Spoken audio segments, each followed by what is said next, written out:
What's up, FA Nation? It's time for another edition of 5 on 5. I'm your host, Jen Piacenti, and I'm joined today by none other than our managing editor at Fantasy Alarm, Jon Impemba. How's it going today, Jon? Yeah, we're just, again, waiting for more and more sports to come back. As a big NBA guy, obviously happy to know that we're going to have some NBA playoff basketball hitting us at the end of July there. We're, of course, waiting for baseball, and football is seemingly starting to take over our lives as, the NFL draft guide we just released on Monday. So it's time to put my head down and work on that as well. Yep, NFL draft guide out now. You guys go check it out right now. I believe it's half price if you get it this week. Am I right about that, Jon? Yeah, it's $19.97. You go to fantasyalarm.com/I think NFL draft or NFL draft guide, and you can get it there. Yeah, and it's got everything, guys. It's got tools for you. It's got videos. It's got audio. It's got tons of articles from all the writers at Fantasy Alarm.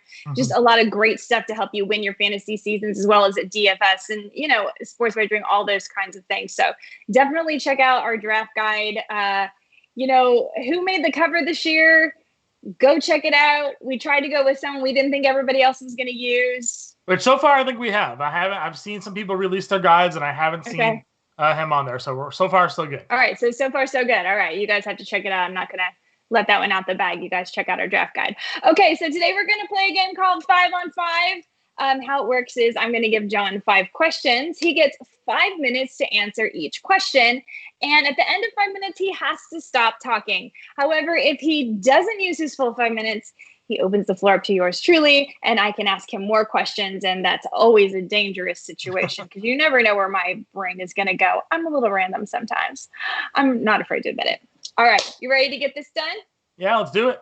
Let's do it. All right. I'm going to ask you the same question I started out with Brian Hallam last week because I got to know, it's a big debate.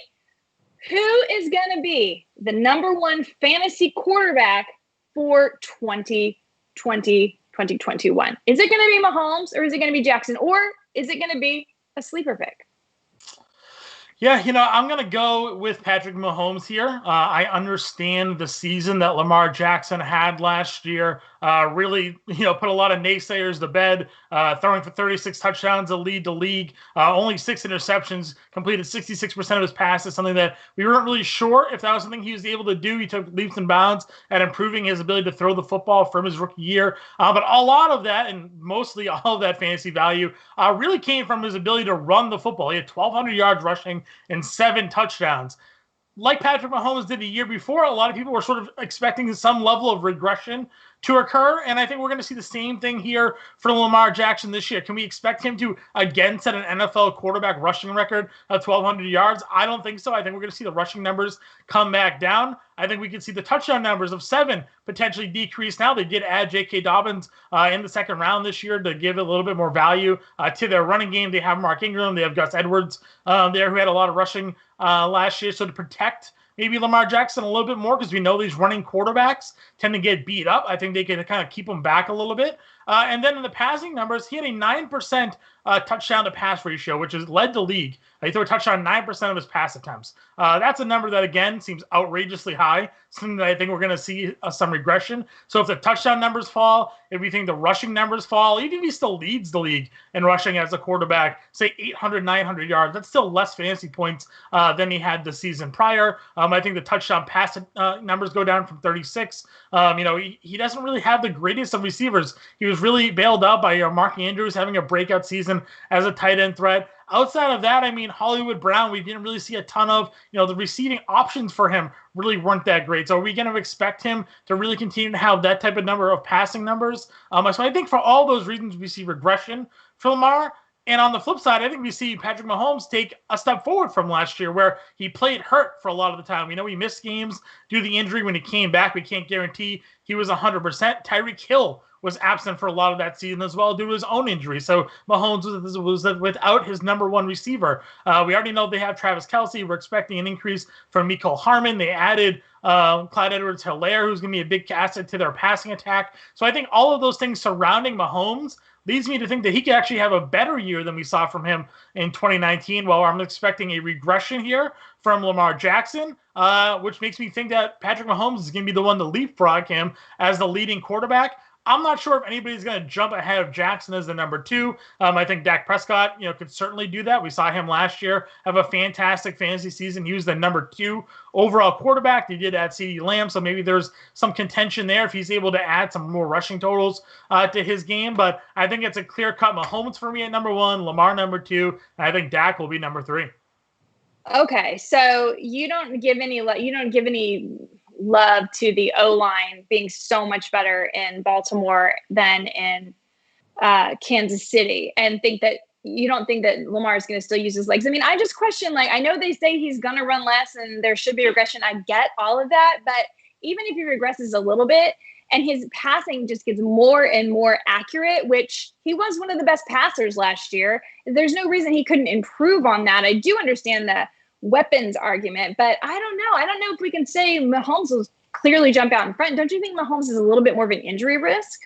I mean, I wouldn't say he's more of an injury risk just based off 1 year. If anything, I would think Lamar Jackson could be at more risk of an injury because of how mobile he is. I mean, we've seen mobile quarterbacks break down, whether it be Mike Vick, Cam Newton has broken down, after getting hit. We saw RG3, obviously, after his 1 year, not be able to withstand the damage there. So, I mean, if Jackson's out there running, it only takes one bad hit, and all of a sudden now he's hurt, he's slowed down, he's hampered with an injury. And if the mobility goes from him and he's forced to throw, again, that just could lead to more depressed passing stats.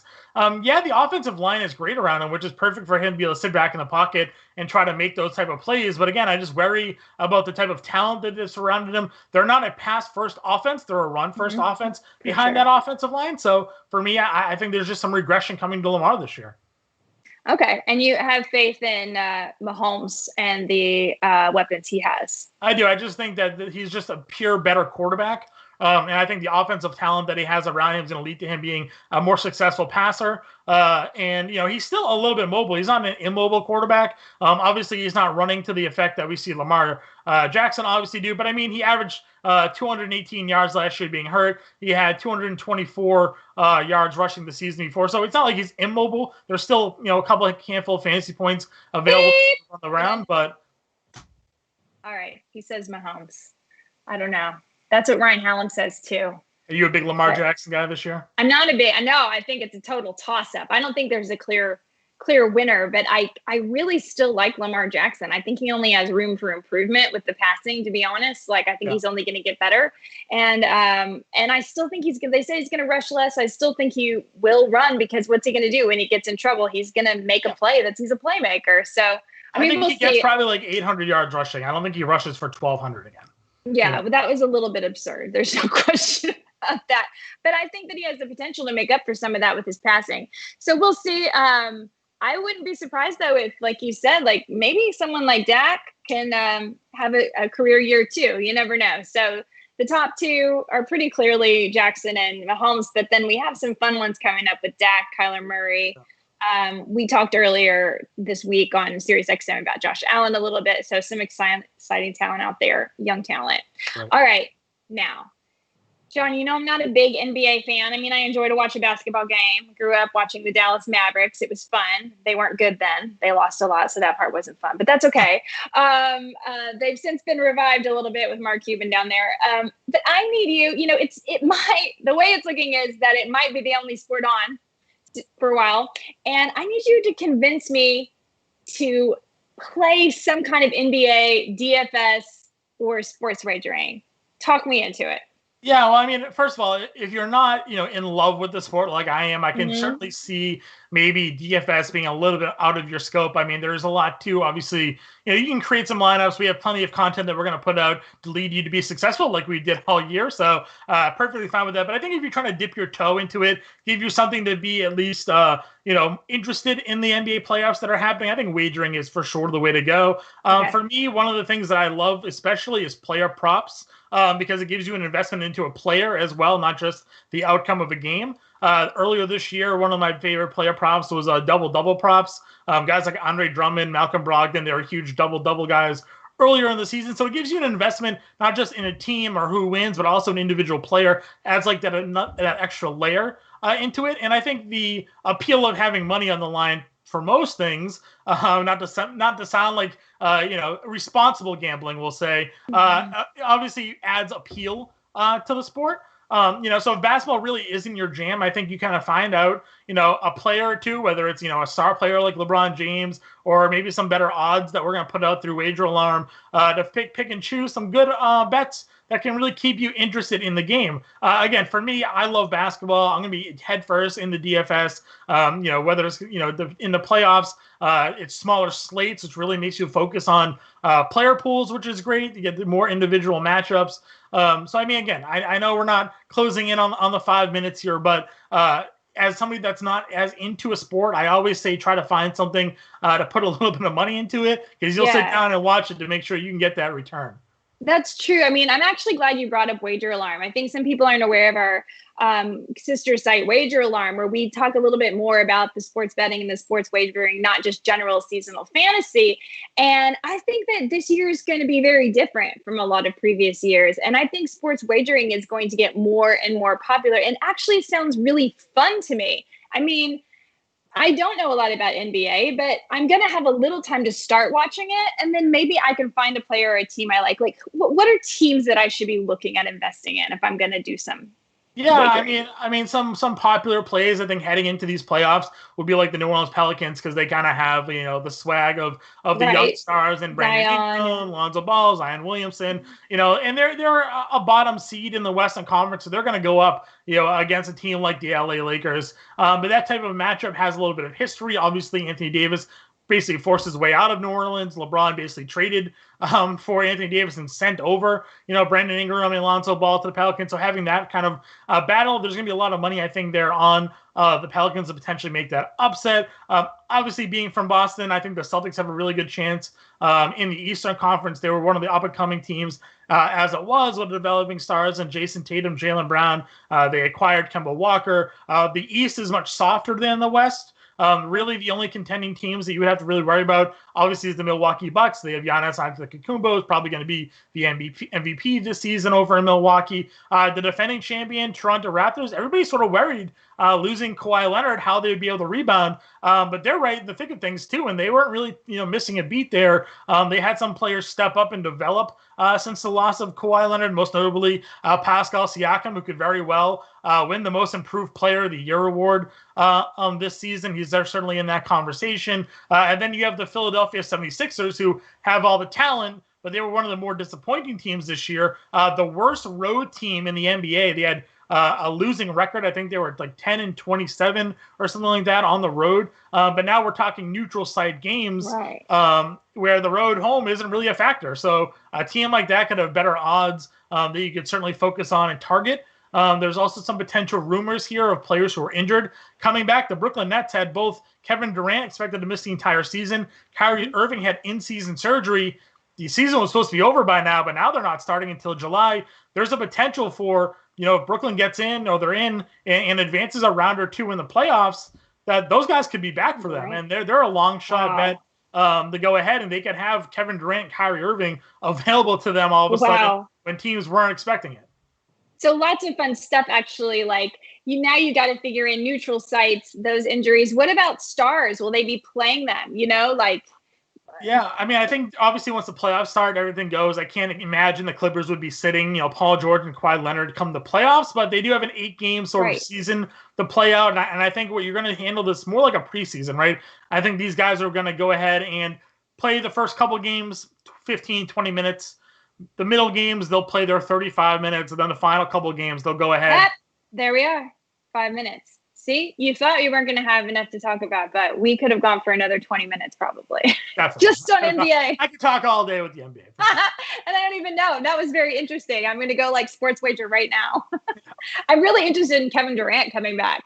Yeah, those rumors are out there. I haven't seen any official word that he said no yet, but there was a report the other day that there's a possibility because he's entertaining the idea of going down to Orlando with the team to be with them, and they're going to be in that like sports complex bubble that he's not really allowed to leave once he's there. So they're kind of theorizing that he could make a potential return.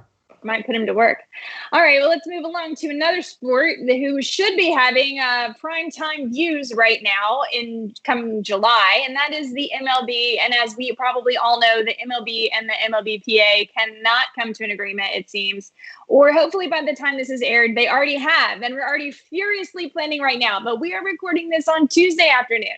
So John, I want to know your opinion. At this point, with the damage that's been done, with public perception, et cetera, is it better for baseball just to come back in 2021 fresh, or should they really play this year, even if it's only 40, 50 games? So I've kind of gone back and forth on this, and I know I made my opinion fairly evident in all of our roundtables, live streams, table depth discussions. Like, for me, I've already just turned the page on the MLB personally because, other sports are coming back, and their time to shine, be in the moment, have the focus of the sport on them is basically passing. And the cattiness it seems like you're seeing between players and owners, counteracting their offers, coming out and being, basically playing the media against one another. Well, it seems like a majority of the fans really just want the sport back. For me, I would rather just either play 80 games, play a half a season, or come back next year. But the sport itself, and I'm a huge baseball fan, Jen. Like, I really am. I love season-long fantasy baseball, which is, really a grind for the most. You have to be the most dedicated of fantasy player to kind of put up with that type of season. I love going to Fenway Park. I go to 15, 20 games a year just watching baseball. I absolutely love it. But baseball itself is losing fans. The demographic's getting older. The games are getting longer. People are losing interest. Other sports are becoming more exciting. And this is their opportunity. If they go a whole year without playing while these other sports are getting notice, I think it's a possibility that they could lose a significant amount of support. So for that reason, I think they do need to come back, put a product on the field, give some shine to their players, to their stars, and make it a focus when really the country is begging for some sort of distraction to everything that's going on. They're running out of time. Like I said, the NBA playoffs are in July. The NHL playoffs are starting, I think, in July as well. PGA is coming back on Thursday. NASCAR's already taken the forefront. We've seen more people watching MMA than ever before, and it's all focus that could be on the MLB. And it's just not there. So for their sake, for their fans, for the sake of the future of their sport, maybe even, I think they need to come back, give us a product, whether it's 50 games, 40 games, an abbreviated playoffs, no playoffs. They just need to get something on the field so we don't forget about them. So for that reason, I think the MLB does, in fact, need to come back. But as a selfish fan, as a fantasy player, I'd really like them to at least give us 80 games so we can get some semblance of fantasy baseball in. Other than that, we're going back to sports wagering, which is fine, or we go the DFS route. Yeah, I mean, I agree. I would like to see, I think exactly half a season would be great, because then it's like, hey, this is like a half season. I know how to kind of figure this in my mind. Like, somehow I can wrap my mind around that. We're playing half a season. 40, 50 games gets really hard for me. And I don't know. Like, I do think you're right. They probably need to come back. But 40 or 50 games while everything else is going on, that's going to be with NFL, with NBA, with NHL, with WNBA, with NASCAR, whatever.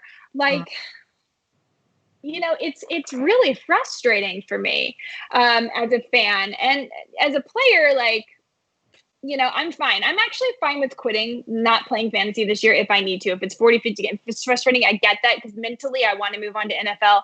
But I agree, they need to do more, and they need to come back in whatever way they can. If they do come back for only 40, 50 games, how much will you be wagering on MLB? I mean, wagering is fine for me because, again, I'm a big player prop guy. I love, first score. I love strikeout totals. I like, total bases. Like, I'm a big props guy. I love betting individual player or game props. So, yeah, I don't mind it. Like, obviously, I'll let it play out a little bit, see who's what, rusty, and things like that, because you always want to get a little bit of a feel of how things are going. You don't want to just jump in and be like, oh, Max Scherzer's an ace. Like, I'll throw all my money on him, and he's rusty, and he doesn't have a fastball right now. So, like, I'll let it play out a week or two, and then I'll go into it that way. Also, selfishly, all of the content that we did, Jen, to prepare for baseball, it's like slowly going to waste. Like, at this point, it's mostly so dated, and I don't want all of that work that we did just to be not for naught.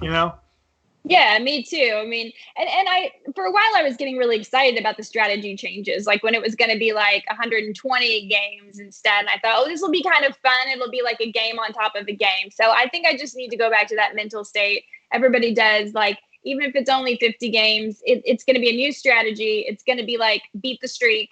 You're going to pick cool, hot players, and maybe that will make it a little sexier, a little more exciting. But I know that, like, it's definitely a temptation. We're already doing it. We're already starting to look forward so much to NFL season. So because that's what we know we're going to get. Yeah, there'll be a lot more aggressive waiver wire plays, I think. There will people, you know, like where you draft a guy and maybe he stumps for 2 weeks. You're like, oh, it's a long season. I'll let him come out of it. You might be dropping guys after a week. And that could be like Mike Trout. You could be dropping people like that. Right? Yeah, because you need wins, you know, you need points production. So right. it definitely would be an interesting sprint there if you're talking about like a 50-game roto league or something like that. Yep. All right. That's our 5 minutes. Okay. So we don't get full seasons out of NBA. You know, we had to, you know, those last 8 games and then playoffs. We don't get a full season out of MLB for sure. Same with NHL. But we hope, please, sports gods, we'll get a full season out of NFL. They have already made a contingency plan where they will move some games to the end if they need to, whatever needs to be done. So we're already starting with our draft guide. We're already starting doing our work. I've already done best balls. I've already done some keeper league drafts, dynasty drafts. And I want to know, Jon Impemba, your picks for the NFL division winners this year. Yeah, so I actually did an entire series on this, like I did the very early futures picks here for the NFL over on Wager Alarm, so you can check all those out. Not too much has changed for me in terms of the odds and picks that I did. Obviously, the odds have shifted a little bit because I did do these about a month ago. But I definitely have some favorite long shot picks. But I'll go division by division for you here. We'll start with the AFC East. My AFC East, being a New England Patriots fan, this is the first time in 20 years, it seems like, that the Patriots aren't favored to win that division. The Buffalo Bills are plus 115 odds to win that division. Obviously, they had their breakout season last year. They're expecting Josh Allen to take that next leap forward. They traded for Stephon Diggs. They have a great defense. The Patriots obviously lost Brady, took a step back. So Buffalo's there. New England's at plus 155. Miami's at plus 650. And the New York Jets, sorry, Howard, plus 800 to coming dead last. I did go ahead, though, in my article and took the Buffalo Bills at plus 115 to win the division. I'm gonna be realistic here with New England. I think maybe they go 9-7, 8-8 with Jarrett Stidham. Things could change. Maybe during the preseason he comes out and looking like a stud, and we can go ahead and adjust those. But early on, Buffalo's got the defense. They added to the offense. We think Josh Allen's capable enough to at least win those games. So Buffalo plus 115 for me in that AFC East. The AFC North, I went chalk at minus 180 with Baltimore. Again, you know, they're just a class above what I think the rest of the division is. Cleveland was my long shot odd there. I know you and I are not Baker Mayfield fans. All right. But the offense around them does have the ability to potentially be good if Baker can figure anything out, right? They have Odell Beckham, who's expected to be healthy. They have Jarvis Landry, Austin Hooper, Nick Chubb, Kareem Hunt. Like, that offense is built to score points. They put the offensive line together. Right. They have a head coach who maybe understands how to call plays this year. You know, Kittens had no idea what he was doing in the red zone last year. So, you know, maybe, Baker can get it together. So for the Browns, for you, my long shot pick at plus 450, I think they have a good opportunity there. Pittsburgh with Big Ben, 325. Also not terrible if we do think that Lamar Jackson regresses. Maybe Baltimore falls back. The NFC East division. Sorry, I skipped over the rest of the West. The AFC South, rather. I actually had Tennessee there. They went to the AFC Championship game last year. I think they sort of are the mold of what the NFL we've seen come to be. A strong running team, a good defense. I think Vrabel's getting that defense together. They're going to run the ball behind Derrick Henry. They have a game manager and Ryan Tannehill. They're plus 185. I think they're going to go ahead and win that division, though they aren't the favorites. The Colts are plus 115. I don't really like that. I know Rivers has a connection with the offensive, the head coach there, and the kind of communication that they have and familiarity with the offense. But I'm going Tennessee. In the West, the Chiefs are minus 375. Denver was my long shot there, plus 800. Again, restacked offense. If you're looking for a long shot there, they play a mile high. Their defense isn't terrible. They added Judy, Hamler. They have Fant. They have Sutton. They added Melvin Gordon, Lindsey. So Drew Lock has the potential to really, develop. And if there's an injury there to Kansas City, they're my long shot pick there for the AFC West. If we're going into the NFC now, Dallas Cowboys at plus 100. They're the favorites. Philadelphia is at plus 125. They're right behind them. I think it's going to be a coin flip. But I think the New York Giants at plus 1,000 is my long shot play there. I mean, we're talking about the Cowboys and Eagles who are always underachieving. So if there's a chance that the Giants under a new head coach get their healthy players back, Barkley was hurt last year, Shepard was hurt, Ingram was hurt. If Daniel Jones can develop a little bit more in year 2. Coach revenge narrative, is that what you got going on here? Well, I mean, not necessarily, but maybe. Garrett there as the offensive coordinator. A plus 1,000 in a division where there are two teams favored are underachieving half the time. I think there's an opportunity there for the Giants. In the NFC North, I went with the Bears actually at plus 350. I like them a lot. Minnesota's plus 150 is the favorite. Bears, again, strong defense. I know from your talk during the Fantasy Lamar Roundtable this week on XM, you weren't a big fan of Chicago's potential offense, but I think with Foles, I think with Allen Robinson and David Montgomery, I love Robinson. Potentially the increase of production from Miller, I think that offense could be good enough to allow the defense to win them a lot of games. So I think the Bears at plus 350 for the NFC North. NFC South, we're going Tampa Bay. They're not the favorites. It's Saints at plus 110. Tampa's at plus 115. Tom Brady, Gronk, Mike Evans, Chris Godwin. And their defense last year actually wasn't that bad. Number 2 ranked rush defense. That's your 5 minutes. We missed a division. You want to quickly pop out the winner? I put the Seattle Seahawks for the NFC West at plus 260. You put Seahawks. Seahawks over the Niners? Yeah, Seahawks over the Niners, plus 260. I took Seattle. Haaland is tweeting you right now. Yeah, I'm sure.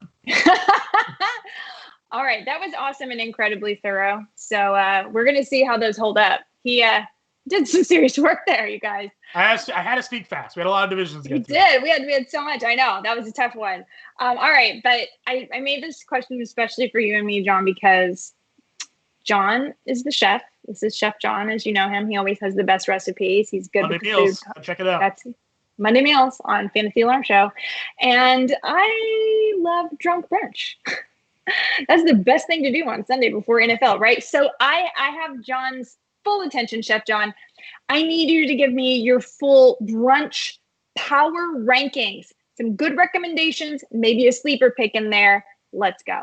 Yeah, so I'll maybe even start off with my sleeper because I know the best part about drunk brunch is the beverage options that you're getting. Everybody goes with the Bloody Mary, maybe the mimosa. I'm actually a screwdriver fan, so I'll go ahead with the orange juice and vodka. Maybe throw a little pineapple juice in there as well.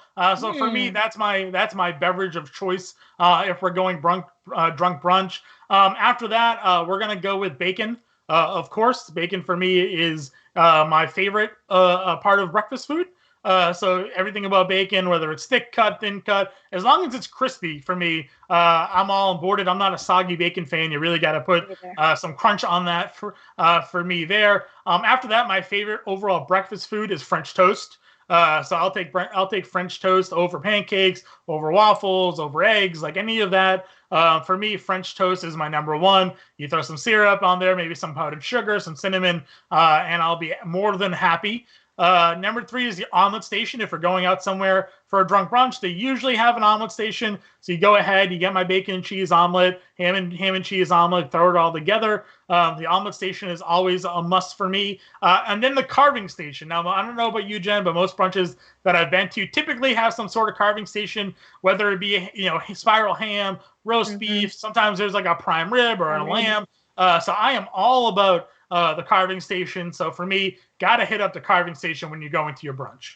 All right. That's a good one. So I'm going to need a little more information on your French toast. Okay. What kind of bread do you like to use for your French toast? Because I think it has a lot to do with that. So I love challah bread.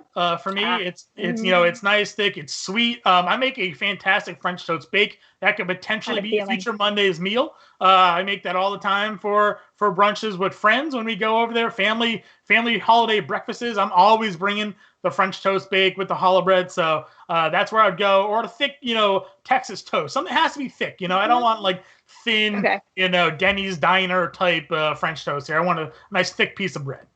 Yeah, I think that's a really important distinction to make because sometimes you think of that like thin diner French toast that doesn't sound good at all. I'd much rather have a pancake, but Yeah. the thick challah bread, Yep. yeah, that's That's where it's delicious. at. Now, no love for waffles.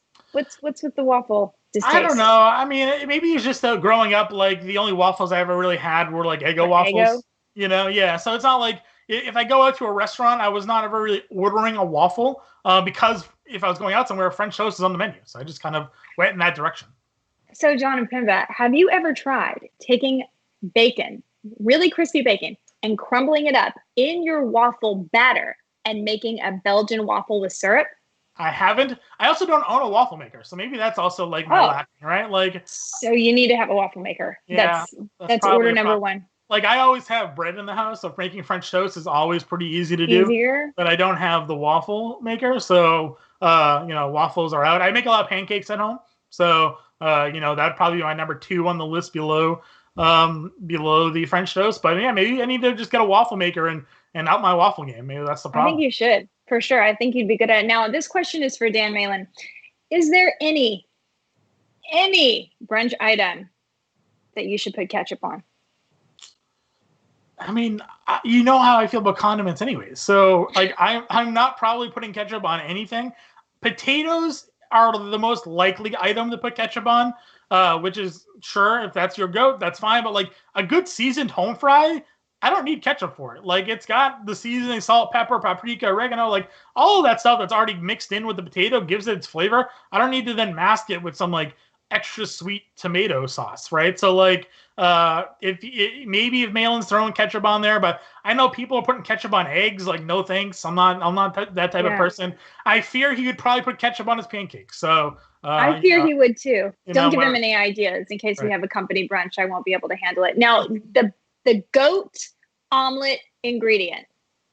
I mean, I went with bacon. Again, I love bacon. So for me, putting bacon bits inside of an omelet work. American cheese, cheddar cheese, all of those are perfectly fine for me. I'm not like a huge like stuffed veggie omelet eater. I don't mind if it's like bell peppers or something like that, but I don't need like a full like Greek omelet, which my girlfriend usually gets. That has like the feta, the spin, like the whole thing, and it's humongous. Like I don't need that. Just I'm a simple man. I'll just get the regular omelet and be on with it. So ham and cheese, bacon and cheese, that's the direction I typically go.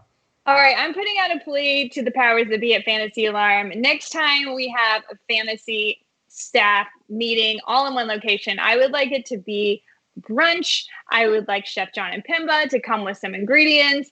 I'll even mix up some drunk beverages. We will have a blast. We'll have Bloody Marys. We'll have Bellinis, also an underrated brunch drink, screwdrivers, and mimosas, and it'll be awesome. Yeah, I mean, when I produced the James Grande, Howard Bender FA Sports Talk last week it was, and before we got on air, we were discussing, eventually getting some sort of Fantasy Alarm team outing. I obviously voted for Las Vegas because why not?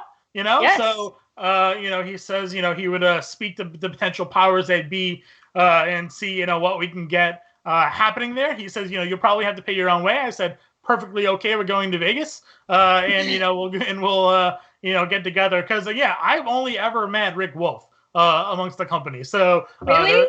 Yeah, and I've been here for almost 6 years so, now. So don't you guys find that incredible? Because I feel like I know these people so well just from how much time we spend together talking. But like you've never met Howard Bender. Nope, never met Howard Bender. I mean, he's usually across the country. Rick happened to be in Boston for a sports gaming conference, so I was able to meet up with him and grab some food and drinks. But yeah, of FA family for as long as I've been here, and all of the live streams that I do makes me seem like we're best of friends, and we talk. I've only ever met him. So imagine if we actually met, how much fun we have. And you know what? I don't think you'd have any trouble paying your own way to Vegas because you have all the answers in your wager alarm Folks, you'll just like earn your own money. Yeah, for you'll sure. Just win it. He said his biggest worry was that there would be nobody to do content if we're all in Vegas. I said, that's okay. Yeah. We'll figure it out. We'll pre-record or we'll do a few live streams. I'm sure people would be very interested in a few live streams from the slot, floor. I'm sure, for sure. Yeah. All right, Jon, thanks so much for joining me today. You guys, please follow us, Fantasy Alarm on Facebook. Follow us on YouTube. Follow us on Twitter. We are even on Twitch. And feel free to tweet us at any time. Who do you think is going to be the better quarterback for 2020? Is it going to be Mahomes? Is it going to be Jackson? Do you think MLB should come back at whatever amount of games? Are you going to bet on NBA? And who do you think is going to be the NFC East champion? I'm Jim Piacenti. He's Jon Impemba. We will catch you next time.